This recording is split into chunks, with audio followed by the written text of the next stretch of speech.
hitting the record button right now because this is great stuff. For all of you who are new to the show, we just don't want you guys to miss any of the preamble bullshit that we do, which I'm going to say preamble, Sam, shut up. So, wait, is Sam in the room by chance? She's by me. All right, tell her she needs to respond to my goddamn text message, and I hate her now. She said she'll respond back. Zach says he hates you now. Yeah.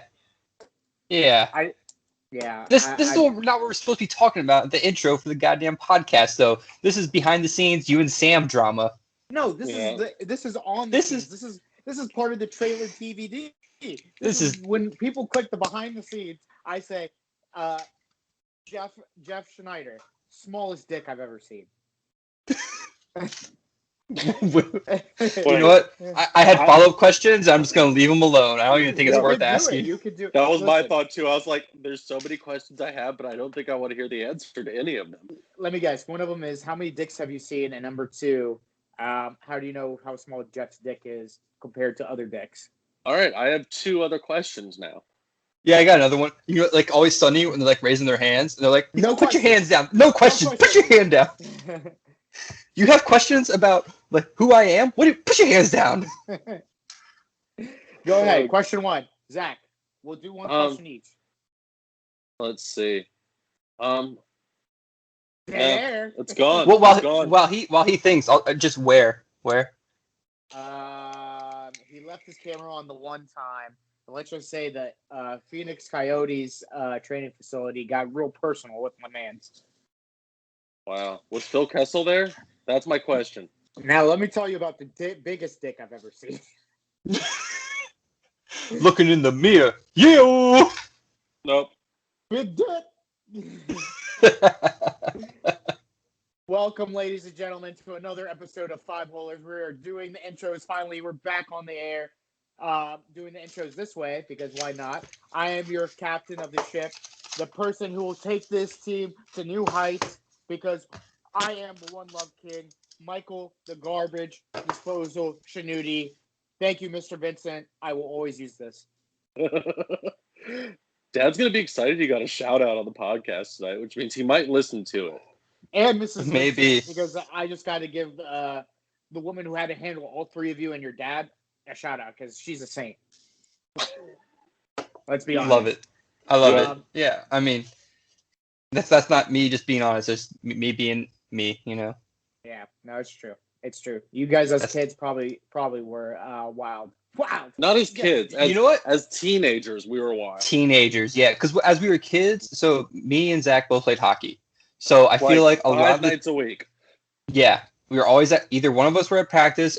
Hockey, when you play youth hockey, there's games Saturday, Sunday usually. From the ages of like the age of 6 until the time we had all moved out of the house, I think we had like 7 family dinners total. Because we were always at tournaments or we were always at the ice rink, and we never all were in the same place. It was usually just like 2 people missing, but at the same time, like that was how it worked. Or you could have done this. You could have done the Shanuti household eat at 4:00 because people's practices and jobs were in the way. So we had to eat at 4:00 like a bunch of freaking old people. I thought you ate at 4:00 so you could eat again at 7:30. Well, so my eating habits were because of that. So I went to it was lifting for basketball or football at like 4 or 5 a.m. right, and then I would eat breakfast in the cafeteria, go to school, have lunch, whatever. Then there was a little bit of a break where I went home, ate dinner, not a big dinner because obviously I didn't want to throw up. So I went to practice, had multitudes of jobs, whatever it was, like just selling shit. And then not weed.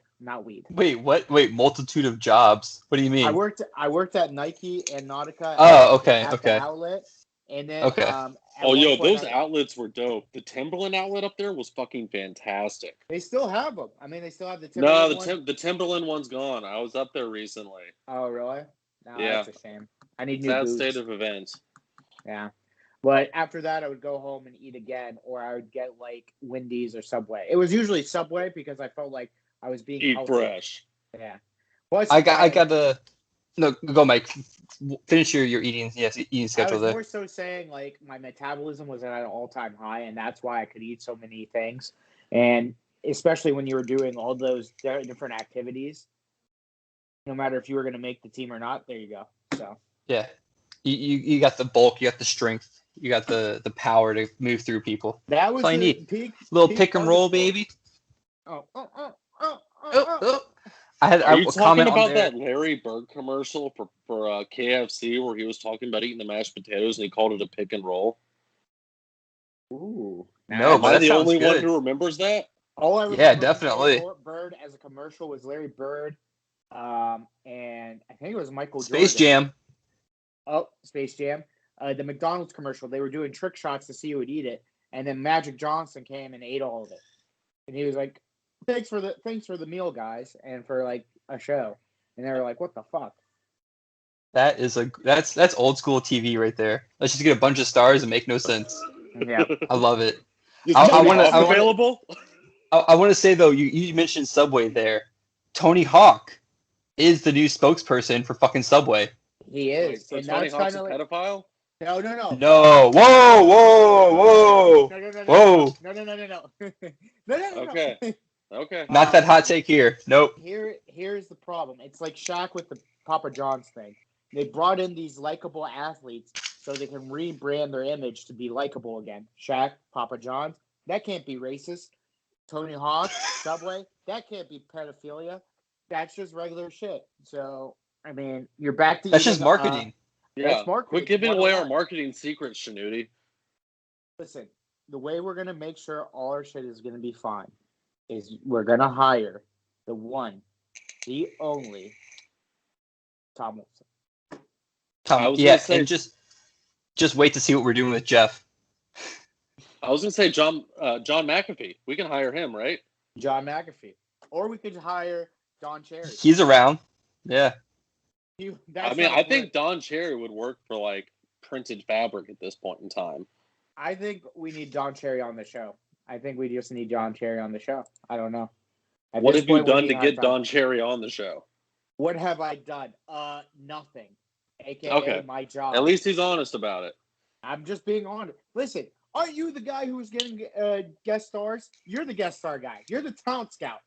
No. I got one guest star, and honestly, that was complete and total luck because Rob Carlin no longer responds to my messages on Instagram or LinkedIn. Carlin, listen, so before we start, I have his email address and his phone number, but No, we are not. We're not that kind of podcast. No, we are that kind of podcast. Give me that number and I'll call him. I'll call him C Note. I'll be like, C Note, what's good? It'd be awesome if you can we called do this him. on the air? It'd be great Yeah, if you called him and you were like, "Yo, C Note." He was like, "Is this 5 Holers?" All right. No. We can't be doing this right now. No. I'm not saying don't say the number. Obviously, send it to me and I will call him right now. All right, hold on. Give me 1 second. Oh God, we have so much to get through. We should not call him right now. This is not a good idea. Hold on, let me just go through the intros real quick and I'll do it. And net, we got the man of the hour, too sweet to be sour, with the flappers, with the tusk. He's not going to let it go through him. Zach, the Walrus, Vincent, what's up? Yo, wait, hold on. You could have done his fucking intro first, so I can find Rob Carlin's phone number. You jackass. There it is. He's a producer. He's a producer. And the guy who's a ghost, but he's never here, Jeff, the Reverend Schneider. He's killing a bear. Now a man who's a different color every day, but he's always going to stay true to himself. Red Falcon, Eric, Red Falcon, Vincent. What's up? Defenders. God damn it. I had banter I was going to get to, and you fucked it up, Shanuti. What banter do you have? This is great banter. Hold on. I'm sending you Rob Carlin's phone number. Chill. I was hoping we could talk about Tony Hawk some more. Because I'm Red Falcon, he's a Hawk. He's representing the bird community. First of all, we could talk about Tony Hawk. Tony Hawk is number one, the best social media athlete out there, and I'll take that to my grave. He responds to a lot of messages, and you know what's funny? He is the most unrecognizable superstar out there, and I will take that to my grave because a lot of times people are just don't know who he is anymore because he grew up in our era. So it's like we might know who Tony Hawk looks like. But, like, let's say my brother, who's a little younger, might not notice Tony Hawk if he was walking in. You know? All right, I can't get you Rob Carlin's phone number right now. The WhatsApp is all fucking up, but Thank God. Rob Carlin has intervened, and he's hacking our Gibson right now. He's like, do not give Shanuti my fucking phone number. That would be the best. Okay, you're sending it to me later, and I'm gonna definitely call him. I don't care. I'm calling him. Don't tell him who you are. That's the main thing you need to remember. Sure. What should I say then? Make sure you do *67 or whatever it's called. No, does that even work anymore? Answer. That's not. He's not gonna. Answer. I don't know. Unblocked. I don't answer unblocked numbers. Yeah, I don't either. I don't. Usually, if you're not in my phone and you're calling me, I'm not picking up unless I have something going on where I have to pick up. I've been to the doctors recently. I'm moving recently as well. Well, I haven't been to the doctors, but I'm moving in the future. I pick up for those calls because of movers and crap. But yeah, usually. Congratulations. I pick up every phone call that comes into my phone. Oh, Jesus every Christ. Single one of them. Because it's fun. I mean, I make phone calls for a living. I talk to people on the phone all day, every day. I make 60 fucking phone calls and I talk to 2 people. So there's some other poor dude out there hammering a phone who's making 60 calls a day. If I can be that third person and make him look like he's actually getting a hold of people, I'm happy for him, you know? I guess that he's just the man of the people for cold calling. I mean, listen, for me personally, you call me, I'm not answering if you're blocked or now they have the spam call thing. So now I don't even have to be like spam risk. I love it. You see that pop up? I'm like, risk. There's ain't no risk. I'm gonna pick this up. Get out of here. You know what I mean? So what banter you got for us there, Spider Monkey? Spider Monkey. So I thought you said Spicy Monkey. I heard Spider Monkey, which I think was correct. Either way, so I was getting ready to do the podcast, and I put on USA because that's what the night's Canadians game is going to be on. Law and Order SVU was on it, and I muted it immediately because I hate Law and Order SVU, and I was going to record a podcast. What? Yeah, I don't like SVU. I'm kind of with him. Stabler? Not a fan. It's the worst. Oh, who's that? Was that Sam? I swear I just saw a ghost behind you. Sorry, I interrupted the whole. I see Sam. Sam, you're on the podcast. Hi, Sam. All right. Anyway, so SVU is on the screen, and the actor from The Wire who played Levy, the attorney for the Barksdales, was on it as the prosecutor, and the blackjack dealer from Vegas Vacation was the criminal. No clue what his crime was, but good combination right there, you know? Diddler. Well, it was definitely a sexual crime, yeah. So that's definitely diddler, and I hate to say it like that, but it's a diddler. You see some crazy fuckers on there who are the criminals. The guy who plays George Costanza, what's his name? Jason Alexander. Jason Alexander. Yeah, the man with the tail and Shao Hao. To bring it back to a previous pod, but yeah, he plays this crazy, college professor guy who just like fucking kidnaps people. It's crazy. See, I watched that, but the episodes that Ashley picks out to watch before bed are never ones that I want to watch. Well, you shouldn't watch it before bed. That sounds like a terrible idea. Why? Oh, I mean, yeah. The only thing is George Costanza raping me. But if you wake up in the middle of it, and some nightmares going on. You wake up in the middle of one of those episodes. No, thank you.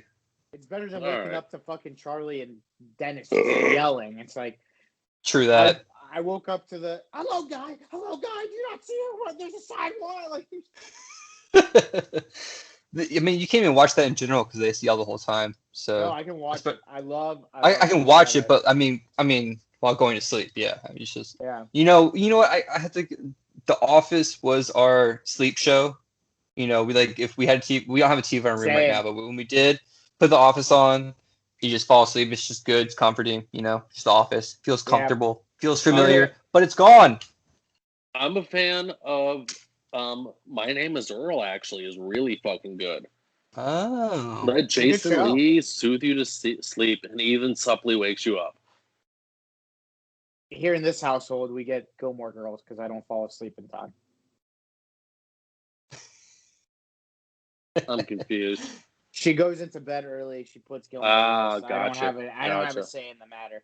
But when she's gone, isn't she asleep when you go into the room? Then you just put something else on? No, at that point, I'm just tired. Like, everything is finished. Like, what am I going to do? They both just wake up to Charlie screaming because he changes it to Always Sunny. No, so she went away for a weekend, put Always Sunny the one time, and I could not go to sleep because I got woken up like at least 3 times from their yelling. So I put Ed, Ed, and Eddie. So now Ed, Ed, and Eddie is back to being my sleep show. That's a good one. I hadn't even thought of that. Because I already seen all the episodes, so I don't need to worry about it. So. And they yell, but it's not really yelling. I feel like this is a cartoon. It's all level. Sunny, they're enthusiastic. It's really up and down. Yeah, it's definitely better. It's definitely better than Courage the Cowardly Dog because that's just a little. Their music is a little intense. Yeah, that's a pretty good one though. Fucking show too. Oh, dude, it was kind of that, and Are You Afraid of the Dark gave me nightmares. Oh, I love Are You Afraid of the Dark? That was the first show that Elijah Cuthbert was on. Yeah, she's married to who? Not Mike Fisher. Maybe? I don't know. She's married to a hockey player. She's a Canadian. What's her name? Elisha, Elisha Cuthbert. Cuthbert.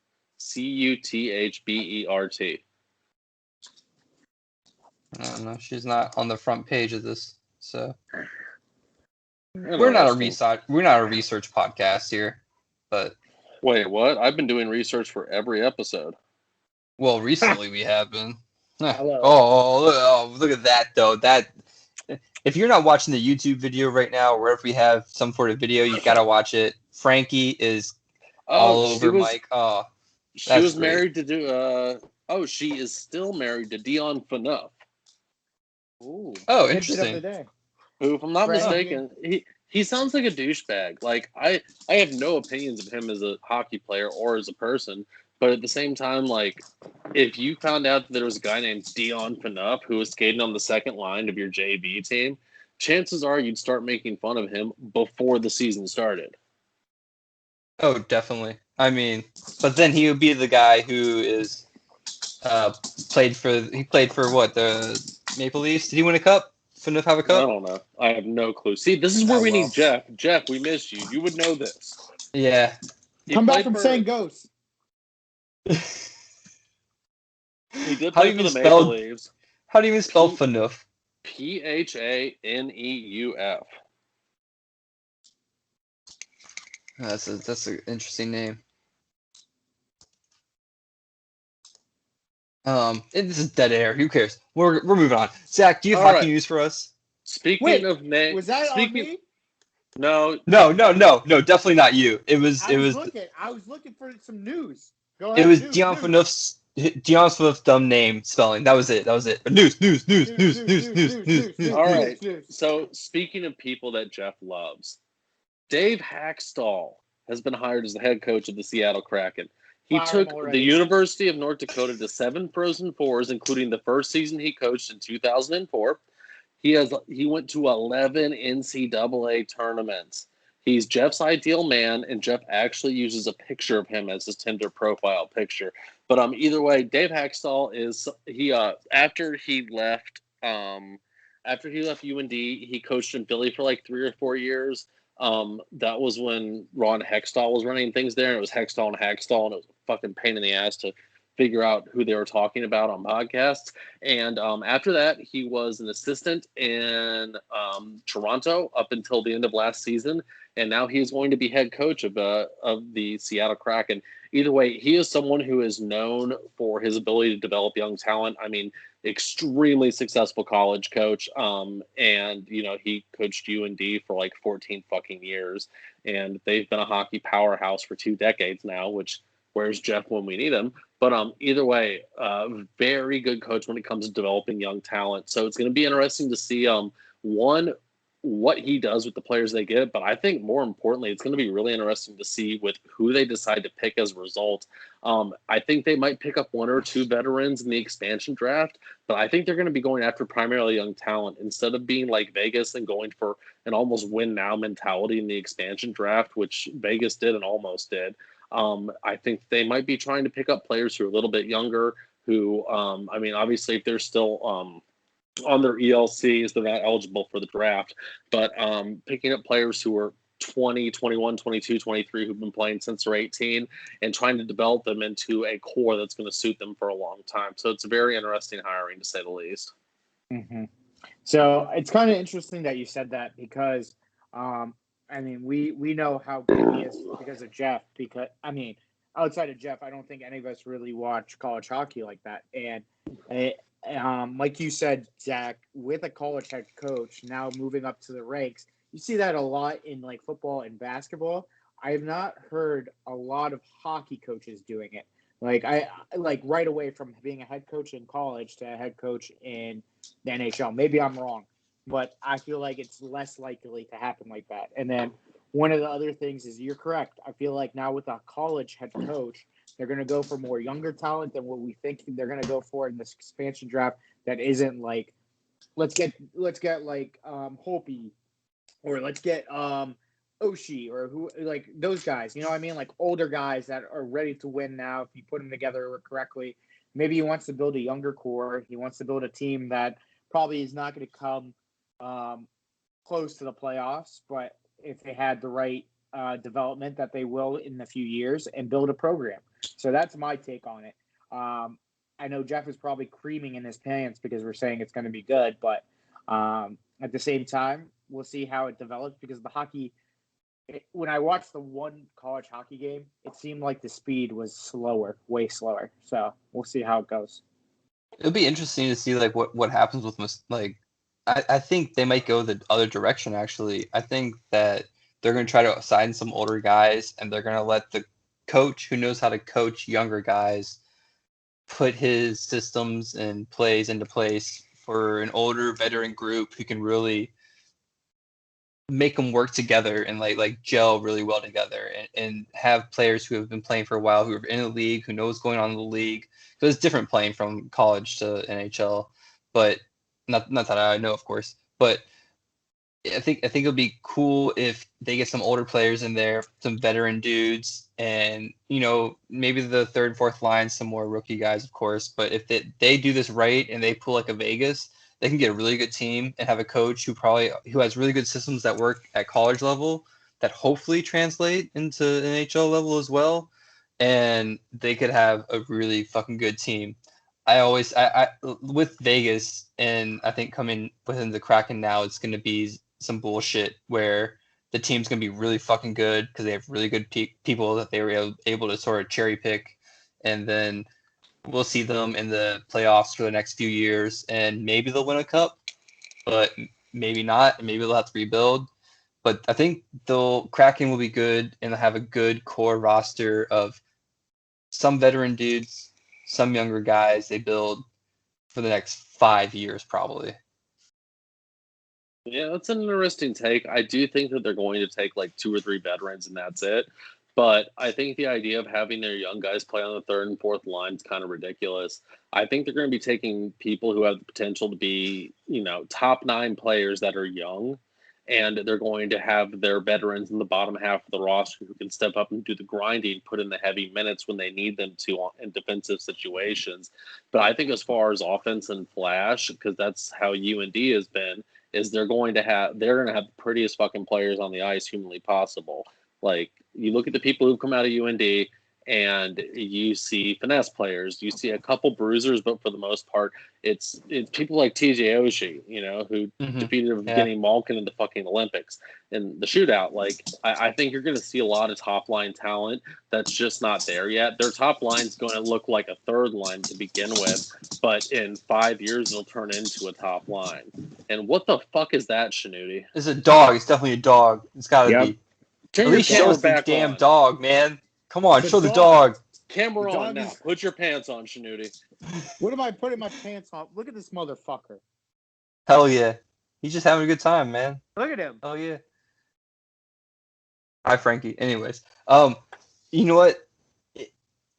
I don't know. It would be interesting to see. Either way, No, I say Kuzi to Kraken. That's what I say.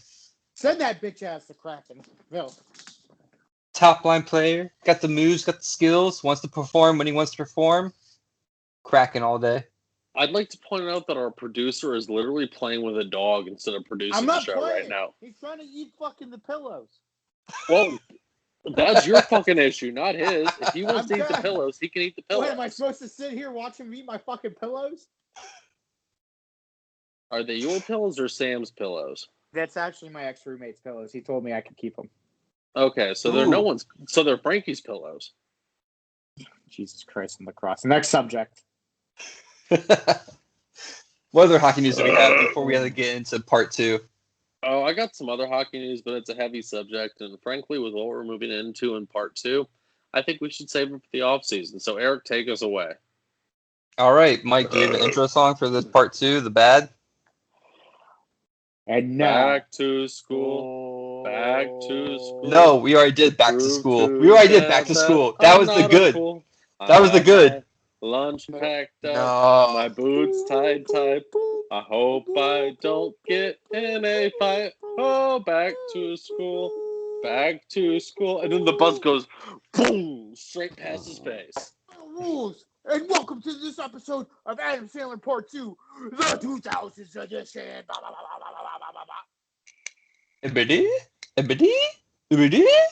Yes, this is Adam Sandler Part 2. If you haven't been listening to our podcast the past few days here, or weeks, or whatever it is, hopefully you've been just binging them through. I hope so too, but buddy. yeah, we have been talking about hockey. We've been talking about actors, top five favorite movies.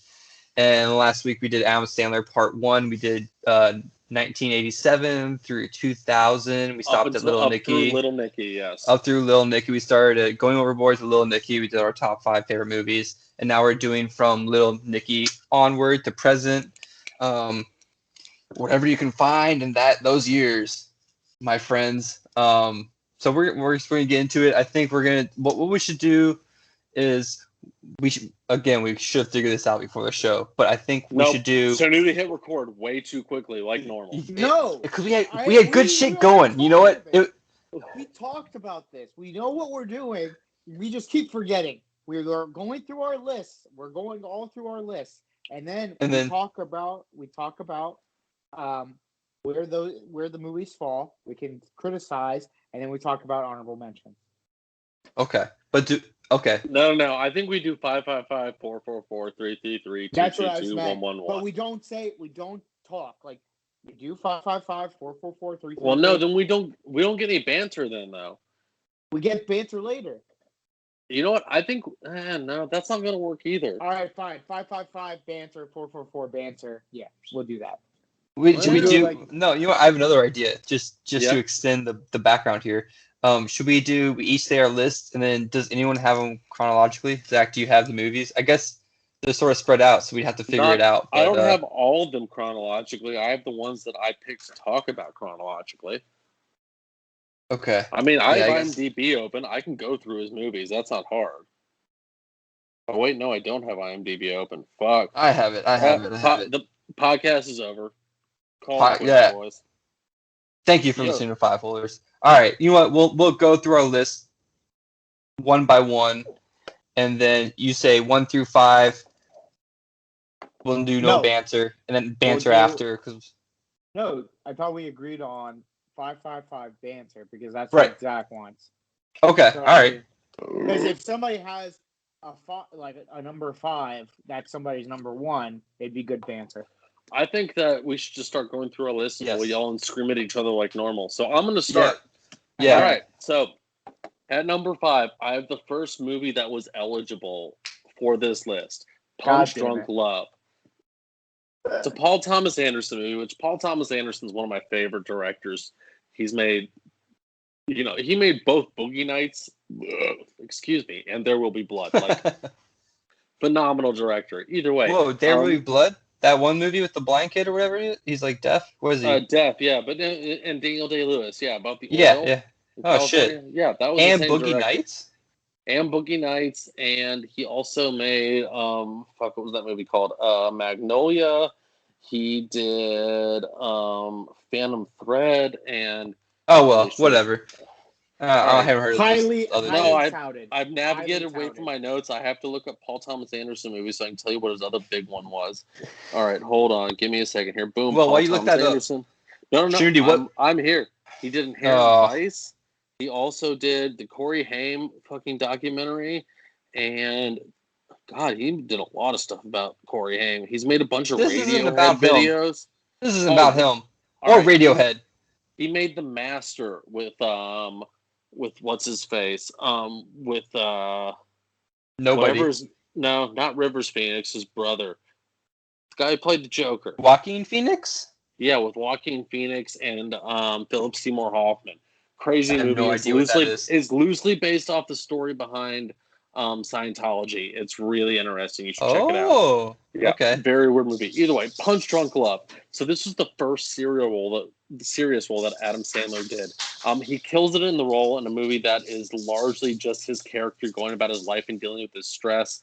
And it was the first serious movie that Adam Sandler did. It was really entertaining, but at the same time had this weird kind of edge to it. And it really was just kind of like a day in the life of Adam Sandler selling fucking toilet brushes or plungers. I can't remember which. And just his rage and how everything that happened in his life up until that point played into that day and how he handled things. Brilliant movie as far as Paul Thomas Anderson's concerned for the writing and the direction, but Adam Sandler executed that role to a T. Just beautiful acting, and as I said, first movie he did that was serious. So does that even make an honorable mention for anyone else? Yeah, I've never seen it.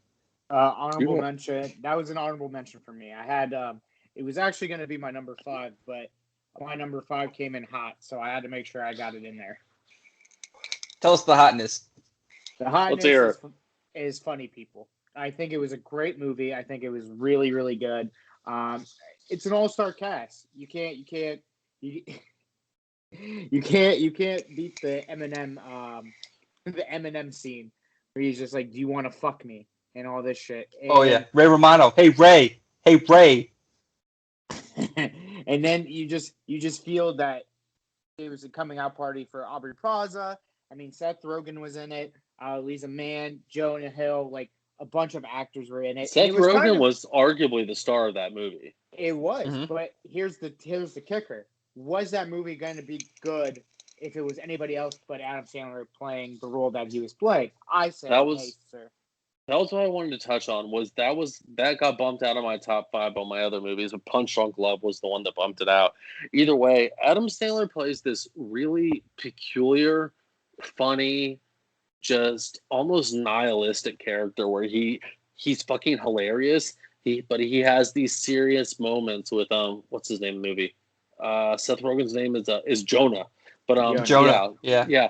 Like, he has these just bizarre, really serious moments, but at the same time, he's doing fucking stand-up, and it's hilarious. And I think that was the movie that Adam Sandler showed the most range on. I think exactly. He showed his stand-up, which is just like the most ridiculous, stupid shit ever, but it's still hilarious. But then he had these tender moments with fucking Seth Rogen, of all people. So it was a very good movie. I'm going to come in here real quick and say that I'm going to blow the lid off it. That's my number 1. Funny People. That movie, it is, when I first saw it, I was amazed by it. And I downloaded it accidentally because I was trying to watch Funny Games, which is a movie about 2 kids who, it's like a horror movie. It's different. But I downloaded Funny People. And Funny People, I downloaded it at my parents' house. And Judd Apatow movies, for whatever reasons, always get flagged for torrents. And I came downstairs one day or whatever, and my dad was like, "We got a thing from Verizon said people were downloading Funny People from whatever it was, a torrent or shit." And I was like, "Yeah, I definitely torrented that." But I was like, "It doesn't matter. Like, what are they gonna do? All they do is throttle your internet, but they don't even throttle your internet because you know what? You pay for that shit. So what are they gonna do? Cancel your shit? No way. They want your money. They're not gonna cancel your shit." Download torrent. They're basically. You had to watch a 30-minute video about pirating stuff when that happened. That was the only punishment. That was it. And they were like, "Don't do it anymore." And it was like, "What are you gonna do? You pay them. Torrent out the ass. We're a pro torrent podcast. Just saying." But yeah, Funny People was my number 1 movie. Brought to you by the Pirate Bay SE. I don't know what it is now. I have no idea. I'm sure it's still there though. It's definitely swimming around somewhere, floating around somewhere. Floating the interwebs. Funny People though. Funny People was a great movie though. It made my number 1 just because when I first saw it, I was amazed by it, and it was from Adam Sandler, Seth Rogen, but Jonah Hill, all of his friends doing the stand-up. Aziz Ansari is fucking hilarious in that movie. Oh yeah, I he forgot was about funny in that. Aziz Ansari. Yeah. He's so funny in that shit. There's just so many good people. Judd Patel's kids are both in that movie, and they are fucking hilarious. The two little girls, they're so funny in that movie. All around great fucking movie. So it made my number one. I had to jump in there. But I guess I'll say my number 5 now. Since Yes. Do you have anything else on funny people, Mike? No, I just wanted to get that out there and how it bumped out Spanglish and Punch Drunk Love. So sorry for those two movies. Wait, but you had Spanglish on your list? let me tell you about Spanglish. This is going to be really interesting. Eric, Well, number 5. We'll get to this. Don't worry, Shanudi. We'll get to that later, but it's a reason why I kind of consider it. It was a. Let's just move on. So Yeah, I'll do my number 5 real quick. I did anger management. We'll do honorable mentions last year. Anger management. My number 5. Wow, that's my number 3. Oh, okay. Nice. I just recently watched it. I just finished it today, actually. Fucking hilarious movie. The supporting cast were amazing in it. The guy who plays Jesus, Zach, we were talking about this guy earlier. I can't remember what his name is. John Turturro. John Turturro. He was hilarious in that movie. He's the guy who plays like his anger buddy or whatever. Jack Nicholson, of course, hilarious in it. But that was my number 5. Good fucking movie. The scene where he beats up the monk is one of the funniest scenes he's ever committed to. The monk is John C. Reilly. Wait, really? Yeah. Oh, I gotta go back and watch this now. Either way, that's up there with beating up Bob Barker for Adam Sandler. Like, that was a funny fucking scene. The monk had it coming though. I mean, come on, he was being rewatch it. It's fucking hilarious. Yeah, I was glad I rewatched. That was one of the movies. Yeah, you put it on, you're like, I'm glad I rewatched this shit. It was worth it. And I mean, just Adam Sandler fucking in New York, just in his element. For whatever reason, whenever I think of Adam Sandler, it's just New York. If he's in New York, I know it's gonna be probably an okay movie at least. It's a number 5 or at least.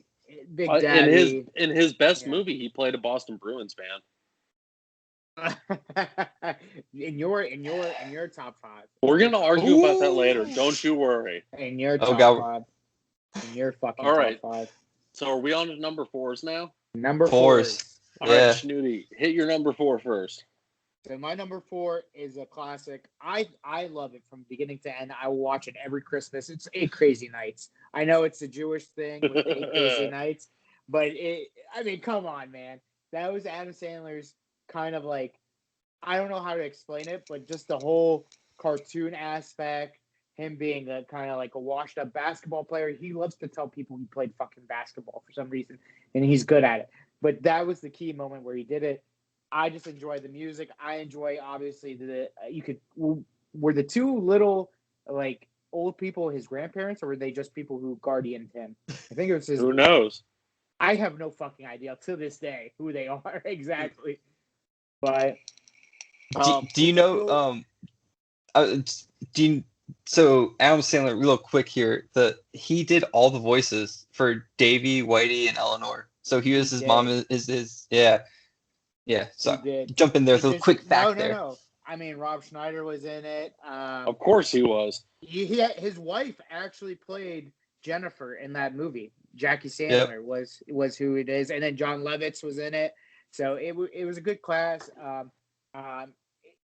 It's just something. Even if you're not, I hate to say it, even if you're not Jewish, it was great. I mean, it's something to show holiday spirit, even in the wackiest way that somebody could. And I still watch it to this day because of the music.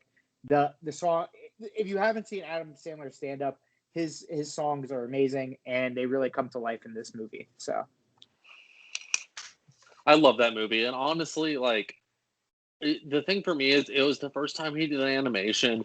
It was the first time, like, he had a creation that was kind of all his own, if you will, where, like, he did multiple voices. He wrote it. He wrote the music. He guided the animation. Like, it was a creation just born out of the brain of Adam Sandler. Like, I feel like he was laughing about ideas for that for 5 years previous to it. And it makes it into my Christmas rotation every year without fail. It's just a fucking funny movie. Like, it's nothing serious or dramatic or meaningful. It's just fucking funny. It's enjoyable to watch. It's very enjoyable. And it's funny that Rotten Tomatoes has it as a 12%. It just shows that Rotten Tomatoes is just full of horse shit. That is way better than a 12%. It's at least a 30% if you're going to be realistic. So, but anyways, go ahead. Walrus time, number 4. All right, Eric, you got anything on 51st Dates? No, 51st just a Dates. great movie, and it's not streaming anywhere right now. So make sure you Oh, torrent no! it. Make sure you get Yes. those torrents. 51st Date. Oh, PirateBay.se.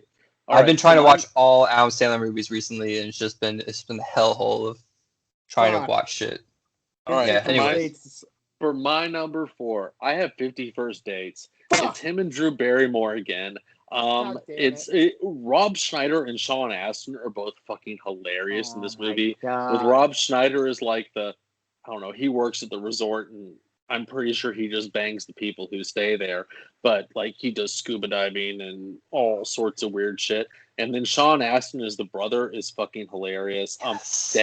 Dan Aykroyd showed up for this movie, which this was the point in time when Dan Aykroyd quit showing up to be in movies. Anything. And more than anything else, it's another feel-good movie. This was kind of the start of him filming movies based on location too. This is well-known fact in Hollywood. Adam Sandler makes movies now based on where him and his crew want to go on a vacation, and this was the first one where he really was where it kind of shows that he was like, fuck it, I'm gonna take my friends on vacation and make a movie and we're gonna party for the next 3 months. So it's a funny movie though, and it's a cute concept, and it has Drew Barrymore. Like, she came back after The Wedding Singer. Like, what more can you ask for? I'm so pissed. I completely forgot about 51st Dates. What? That's how you Wait, forgot you're about Happy telling- Gilmore. I think that's what happened. Because I had my top 3 set. My top 3, we'll get to it. But it was 4 and 5. I had to make sure I had the right 4 and 5. And in all retrospect, I'm going to be honest, 51st Dates would have beat out Funny People. I don't give a fuck. Like, I just thought Funny People, in the realm of the movies that I remember, would have, it would be between them two. And I watched 51st Dates at least 30 times when it came out. Like, we had it on DVD. We enjoyed that movie. My entire family enjoyed that movie. I mean, Sean Astin, like you said, is the funniest character in that goddamn movie. You should do more butt flexes. He's so fucking good. He's wearing a mesh shirt, touching his nipples. Like, it's wild. It's a great movie. Zach, thank you for bringing it to the forefront. Actually, you know what? I'm doing something unorthodox. Number 5, 51st Dates. I don't give a fuck. Fuck you, Funny People. Oh, he's bumping it. He's bumping it like that. You know what? Go. I'm gonna come in here. My 4 was 51st Dates as well. And Zach, when you mentioned Dan Aykroyd, that brought me back to somewhere, because in that movie he mentions that where he works is funded by something from Tommy Boy. I can't remember what it is. Here it is. In 51st Dates, Dan Aykroyd plays a doctor in Hawaii. The Ghostbuster has a cameo in Tommy Boy, thereby connecting the two films. He is Zelensky. It's like Zelensky Auto Parts funds the research or whatever he does, or the funding for the place in Hawaii. Yeah, and so there's a whole thing. It's called the Sandler verse. Have you guys heard of this? No. Wait, what? It's called the Sandler. Yeah, we're gonna get deep here for a second. It's called the Sandler verse, and it's a theory that all of Adam Sandler's movies are contained in the same universe. I can see and that. they all exist at once. Oh my god! So it's a timeline of things. Movies are pretty timeless, actually. Come to think of it, it's you have to look it up. I should have looked up before this movie, before recording this. But God damn it, Eric! I have to work tomorrow. You jackass. So look it up. The Sandler verse. Everyone out there, look it up. We'll touch on it. We might have who knows what's gonna go on here. Is John McAfee alive in the Sandler verse? Yes, he's always alive in spirit, no matter what. Getting shit on through a hammock. Sometimes you gotta do what you gotta do, right? That's how hammocks work. That's why hammocks are convenient. Eric, put the shovel down. Quit digging. This is going to get better. This is like all right. This is like with me and Sam. That was fun to watch. on the other side. All right, are we getting on with our number threes here? Because I got number a number three. Yeah, I got Number three, Mr. fucking Deeds. I saw this goddamn movie in theaters 3 times. The summer it came out, I came back and visited Northern Virginia after being in Chicago. I saw it once in Chicago with friends, and I came out here, and 2 separate groups of friends wanted to see it. So I was well versed in Mr. Deeds from the get-go. Either way, it's a hilarious feel-good movie, and his crew really puts on a show. That was one thing I really liked about this movie was every one of his dudes that comes and just travels with him, which I think Rob Schneider's like there a third of the time, but the rest of his crew is there the whole time. Mm-hmm.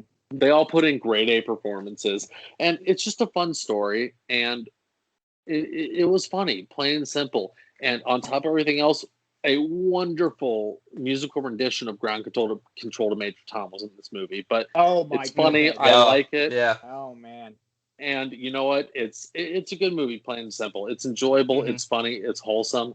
And it's Adam Sandler occupying the roles that I like best, where he's someone who is out of his element and doing things because he wants good things to happen to people. Like, even you look back at his earlier work, like Happy Gilmore relates to that. Billy Madison relates to that too. Like, he made a lot of movies where he was someone who didn't know what they were doing, tried something else, and excelled at it just so they could do something good for another group of people. And Mr. Deeds really typifies that, if you ask me. And so that was my number 2. Mr. Deeds was my number 2. So my number 1 is going to be obscured after you hear 3 and 2. But I put Mr. Deeds at number 2 because, like what Zach said, I fucking love this movie from beginning to end. J.B. Smoove has maybe 2 lines and has probably the funniest dad joke of all time. How's the elevator business? It has its ups and downs. And he's like, That was John Turturro too, wasn't it? What? No, it was J.B. Smoove. Yeah. J.B. Smoove. Yeah. John Turturro was the butler, the very, very sneaky butler, guy. Yes, very you're right. Yeah. You're right. He's the guy who gets the money in the end. And he's like, what? Yes. Spoiler. And he's like, yeah. Spoiler. That's my money. That's my mother's name. That's my birthday. That's my money. That's my money. And then he gives he's like, and Deeds was like, I don't need anything. I just want your friendship. I was like, how about $1 billion? He's like, yeah. Yeah. He gets everyone Corvettes. Oh my God, so funny. That movie from beginning to end had me hooked. Winona Ryder was actually very hot in that movie. I actually fell in love with her in that movie. I thought she was very good looking. But just like a hometown kid coming to the big city was just so funny because he tells that football player, like, if you're not gonna be proud of the team, like, don't be about it. And then they call him back, and he says, his dad's like, you cursed in front of a woman, Daddy, no. And then you hit him. It's by far beginning to end a great movie, and it made my number 2. I love Mr. Deeds, so. I had it at my number 3 actually, and it is a great film. It's one of the movies. Here. Yeah, when you catch that movie on TV, you put it on, you leave it on, like it's gonna be on, and I feel like you guys again you missed the fucking top role in that is fucking Steve Buscemi as Crazy Eyes. Rob Schneider. No, that's Steve Buscemi. Oh, that is Steve Buscemi. You're right. Steve Buscemi. What is going on? Yep. What is going on, buddy? Yeah, that's Steve Buscemi. Yeah, and he is amazing in that because he gets like the pizza with Oreos or some shit like that on it, or he's like gumballs and French fries. Gumballs and French fries, yeah, whatever it was, and then at the end he's like, "I can't believe Deeds got us all one of these things." He's sitting in the Corvette. It's like, oh my God.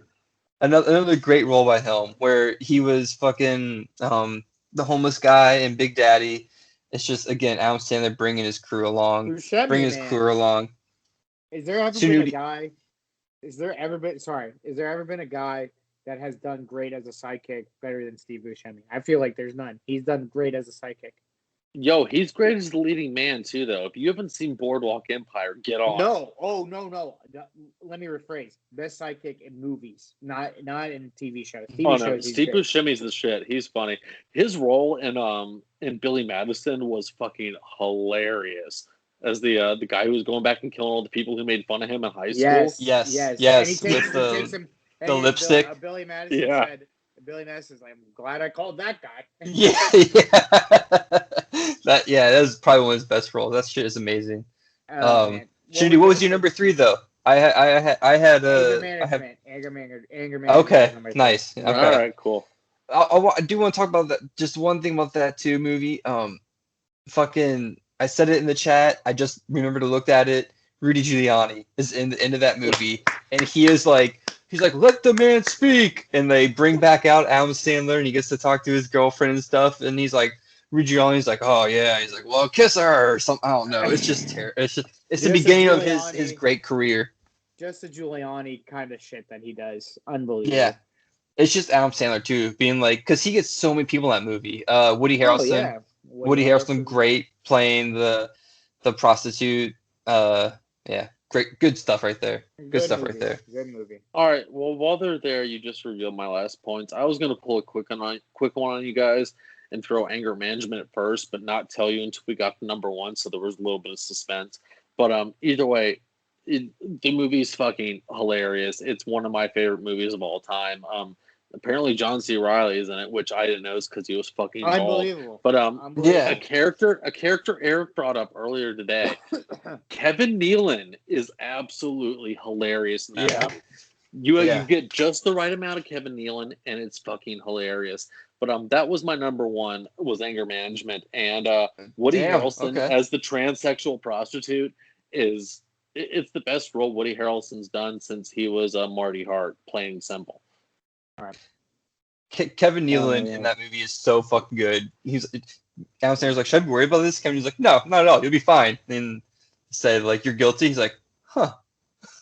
It's just perfect. It's just perfect. It's so good. That's a good number 1. What? That's a good number 1 though. All right. Before we go on our last picks here, what honorable mentions do you guys have left? Wait, hold on. What's Eric's number 2? Eric, you said your number 2. Yeah, I already said my number 1. My number 1 was Funny People. I'm gonna say my number 2 real quick here. It was Click. Fuck! Another one I forgot. God damn it! You forgot Click? Oh my god! I fucking cried in that movie so many times at the end. Spoiler alert. Oh my god, that's a great movie, Eric. God damn it! It's not moving though. It's gonna be an honorable mention for me. I can't get number. I can't move anything. Okay. Now I really want to know what his number 1 is. Or his number 2, sorry.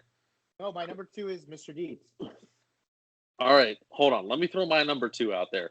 But first, some honorable mentions. First, You Don't Mess with the Zohan is just funny. It's ridiculous and off the wall, but it's a funny movie. And then also, apparently in 2020, a movie came out called Nature Planet, and I haven't seen it, but Adam Sandler spoofs David Attenborough, and they do a nature film, and Adam Sandler narrates, and Kevin James plays a silverback gorilla.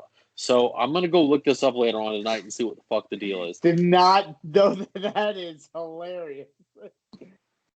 Either way, my number 2 is Uncut Gems. Sandler puts in arguably the best performance of his career in this movie. It's a thrilling, suspenseful, very intense movie that runs at a high RPM until its dramatic conclusion.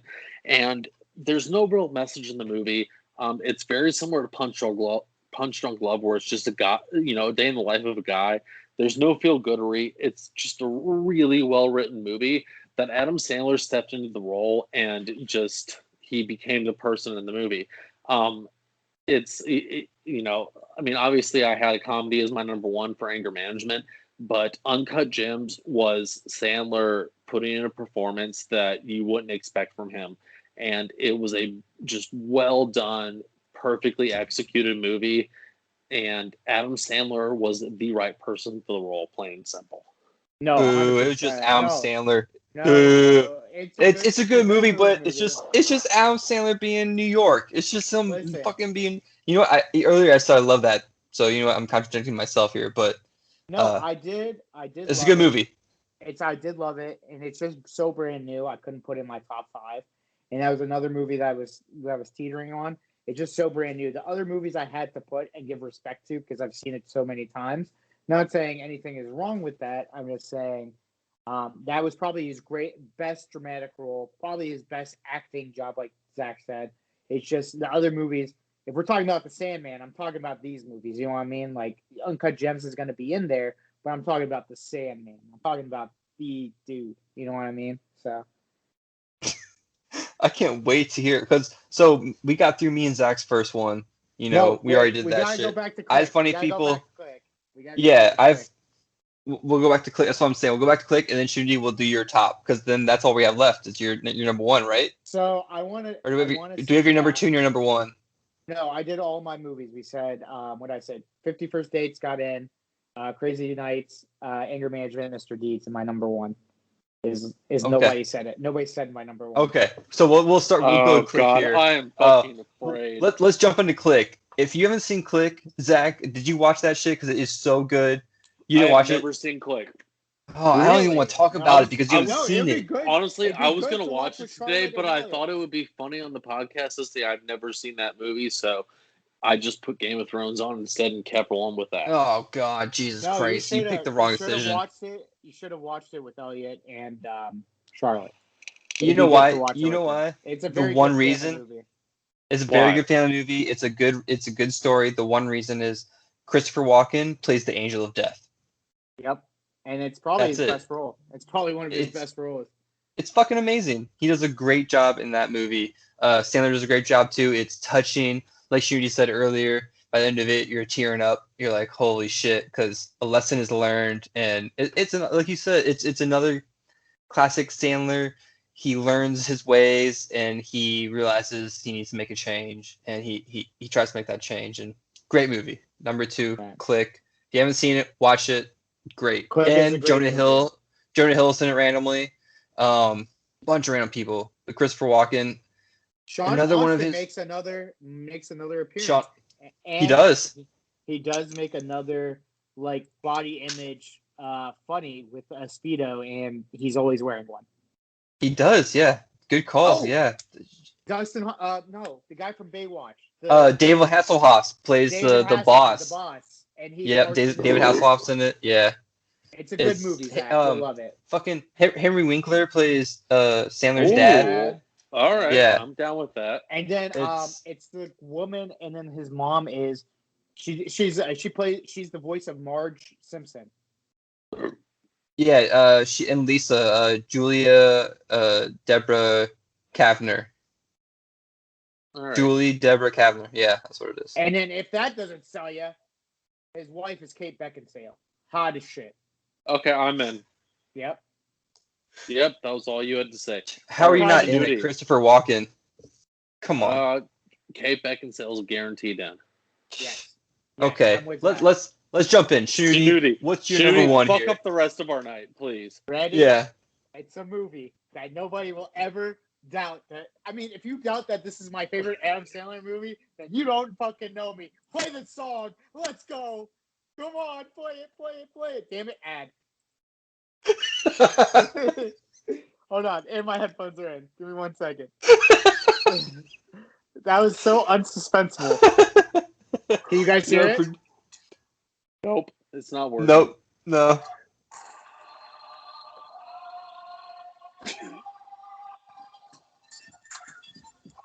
Here comes the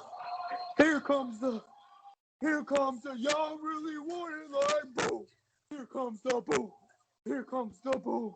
Here comes the y'all really want it like boo. Here comes the boo. Here comes the boo. Here comes the y'all really want it like the double L. I said so. I keep it busy. I'm for good and said so. I can't let go. And if you guys don't know from the song, it is a remake of the classic Longest Yard, baby. Adam Sandler's best movie of all time, Longest Yard. He plays a quarterback that chase points, goes to jail, befriends a guy named Chris Rock in the movie, as well as he has a litany of WWE stars, football players. It is a great movie for the football fan. I am a football fan. I know this is a hockey podcast, but how could I not love this movie? This movie was funny from beginning to end. From when he had Courtney Cox at the beginning calling him washed up and he sucks. He made fun of a midget fucking cop telling him, "Don't get short with me, Frodo." And he has he's like, "You get XM radio with those things?" And Dan Patrick, a sports analysis, makes fun of him with him, saying, "Haha, he does get a couple of channels." And then the dude runs into a bunch of cop cars, looks up at the sky at a helicopter, saying, "Hey, I think we should see other people." To Courtney Cox as she watches him wreck her car. Great movie, a lot of quotable lines. It is just, if it's on TV, if it's anywhere, I'm sitting down watching it. You guys need to watch it. Chris Rock kind of, like, if Chris Rock wasn't in the movie, I think I wouldn't have had it. But right there, it shoots up. It's a great movie. I don't know what else to say. It's just everything in it is funny. I don't think there was the guy who plays. He's one of his characters. Like, he's like, I don't know. I just ate popcorn. I forgot the actor's name. He's great. And they have Tracy Morgan as a converted woman. Tracy Morgan. All right. So wait, you haven't seen the movie? I feel like I haven't seen that movie. I feel like I've seen it on TV. Maybe I'm looking at the cast right now. Terry Crews, Nelly is in it. Yes. Burt Reynolds. Nelly's the guy who sings the song. Okay, Burt Reynolds is in the movie as the coach because he was the star of the original Longest Yard. And that right. So yeah. So it's like Mystery Alaska, but with football. I don't know. Yeah, I guess. Nah, I don't know. Not really. No. I don't know Mystery Alaska. Steve Austin. Stone Cold Steve Austin is it? Oh yeah. There's a bunch of crazy people in this movie. What's his name? Cloris Leachman. Rob Schneider. Yep. Of course. Rob Schneider is like, he's just like, come on, we can win this thing. A group shower in the showers tonight, like shit like that. He's not in the movie. Oh, he's doing the Marky Mark. Marky Mark's not in this movie though. I don't know why you're doing it. I thought it made sense. I'm gonna keep going. We'll just kick him from the call. We just kick him from the call, right? Yeah, it's time to go. Okay, guys, thank you for listening. That movie, I've definitely seen that movie like on TV a few times. And it's just it's a good movie. Just put on, just watch it. Movie. A lot of people you don't expect. It's a great movie. All right. I'll check it out. Zach, I really need your opinion on this movie because this is the movie that shaped my childhood because I love this movie so much because the opening scene is a girl in a bikini and all I stare at is her ass. And then from there, it's just a bunch of dudes. So it's great. That says a lot about your adult life, actually. All right, before we sign off here, number one Adam Sandler movie, Eric. All time? All time. Ooh, well, I had some honorable mentions. 3, 2, 1, answer. Happy Gilmore. Shanuti, your number one Adam Sandler movie. No, of all do me time. last. Do me last. 3, do me 2, last. Trust me. 1, You want to do me answer. last. Answer. Me last. 5. Answer. Play the song again. Mine is Happy Gilmore. Thank you, everyone, for listening tonight. Next week, we will be doing Samuel L. Jackson. No! Hold on to your butts. Hold on to your shit. butts. I didn't think we were going to give it away. No one's going to make it this far in the episode. Hi, Gordy. Nah, true. Gordy, yeah. Listen to Here Comes the Boom by Nelly. It's a great pump-up song. You know what? Caroline was listening to our podcast today, though. She was listening to the Adam Sandler one, and she gave me her list of favorite Adam Sandler movies, too. So, what's her number one? Hit us with it. So let's see. Before 2000s, her number 1 was Waterboy. Number 2 is Big Daddy. Number 3 is Billy Madison. Number 4 was Airheads. Number 5 was Wayne Singer. That was before the 2000s. Wait, so she's on the Shanuti train? But she was on the She hasn't listened to the full thing yet, so I don't want to blow that part of it because that's a fucking hot take right there. So, but after the 2000s, she had Mr. D's number 1, 51st Dates 2, Uncut Gems 3, Just Go With It as 4, and then Funny People as 5. All right, Chick flick. I'm cool with that list. All right, either way, why go bar down when you can hit the 5-hole? Aim low. Sponsors, real quick. Smooth My Balls. Use the promo code it. 4CR20. 4, the number 4, CR, and the number 20. There you go. Bye-bye. Yeah. We got to get paid. Yeah. I got to pay. Oh, God.